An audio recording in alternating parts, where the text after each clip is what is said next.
Hello అండి, నా పేరు డాక్టర్ మనోజ్ చక్రవర్తి అండి. నేను సీనియర్ ఆర్థోపెడిక్ సర్జన్ యశోద సోమాజిగూడలో అండి. నేను కరీంనగర్ అండ్ వరంగల్ కూడా వస్తుంటాను. అక్కడ కూడా మీరు నన్ను విజిట్ చేయొచ్చు మీ ప్రాబ్లమ్స్తో.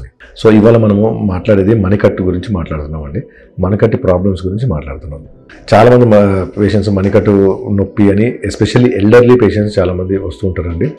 సో దానికి మనము ఎక్స్రే తీస్తే మనకు కొంచెం తెలుస్తుందని, లేకపోతే ఎంఆర్ఐ తీస్తే మనకు బెటర్ తెలుస్తుంది. మెయిన్ థింగ్ క్లినికల్ అబ్జర్వేషన్ ఉంటుందండి. దాంతో కూడా మనకు క్లినికలీ డాక్టర్ గారికి తెలిసిపోతుంది. సో కొన్ని పర్టికులర్ యాంగిల్స్లో మనము మణికట్టు వాడేటప్పుడు పెయిన్ వస్తుందండి, అస్తమానం రాదు. ప్లస్ మనము అక్కడ కొంచెం వేలు బట్టి ఒత్తితే అక్కడ చాలా పెయిన్ ఉంటుందండి. ఎస్పెషల్లీ లేడీస్లో ఇది కామన్ అండి. ప్లస్ సాఫ్ట్వేర్ ఇంజనీర్స్, ఇట్లా ఎవరైనా కంప్యూటర్ ఎక్కువగా వాడే వాళ్ళకి, కంప్యూటర్ మీద కూర్చునే వాళ్ళకి ఇది మోర్ కామన్ అండి. షుగర్ అండ్ థైరాయిడ్ ఉన్న వాళ్ళకి కూడా ఇది వచ్చే ఛాన్సెస్ ఉంటుంది. దీన్ని టీనోసైనోవైటిస్ అని అంటారండి. సో ఇక్కడ ఏంటంటే ఎముక మీద కండ చిన్నగా పెరుగుతూ ఉంటుందండి. దాంతోనే పేషెంట్కి ప్రాబ్లం వస్తుందండి. సో ఇలాంటి పేషెంట్స్కి మేము ట్రీట్మెంట్ ఏంటంటే రిస్ట్ బ్యాండ్ అని ఉంటుంది కదా, మనము బ్యాడ్మింటన్, టెన్నిస్ ఆడేటప్పుడు రిస్ట్ బ్యాండ్ వాడతాం చూడండి, అలాంటి రిస్ట్ బ్యాండ్ పెట్టుకోవడము, ఎక్కువగా ఆ పార్ట్కి పని చేయకుండా ఉండడము చేయాలండి. తర్వాత ఫిజియోథెరపీ అనేది చాలా ఇంపార్టెంట్. ఫిజియోథెరపీ చేయించుకుంటే బెటర్ అవుతారు. ఒక వారం లేకపోతే 2 వారాలు మాత్రం ఫిజియోథెరపీ చేయించుకోవాలి.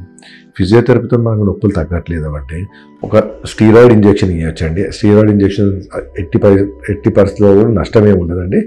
ఎముక చుట్టుపక్కల ఇస్తున్నాం, మనము బ్లడ్లో ఇవ్వట్లేదు, ప్లస్ ఓరల్గా అంటే నోట్లో నుంచి కూడా తీసుకోవట్లేదు.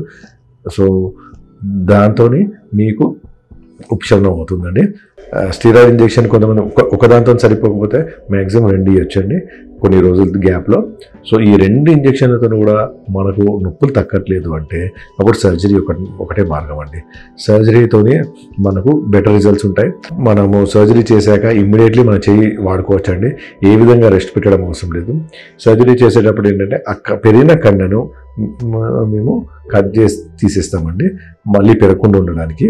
మళ్ళీ పెరిగే ఆస్కారం ఉండదు. So surgery is the last thing. So చెయ్యి మనము ఆపరేషన్ చేసిన ఇమ్మీడియట్లీ నెక్స్ట్ డే నుంచే యథావిధిగా అన్ని పనులకు వాడవచ్చు. రెస్ట్ అంటూ లేదు ఆ చెయ్యికి.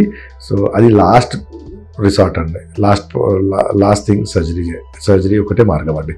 ఇవన్నీ మనం మెడిసిన్స్, ఇంజెక్షన్స్, ఫిజియోథెరపీ ఇవన్నీ తగ్గకపోతే లాస్ట్ థింగ్ ఈ సర్జరీ అండి.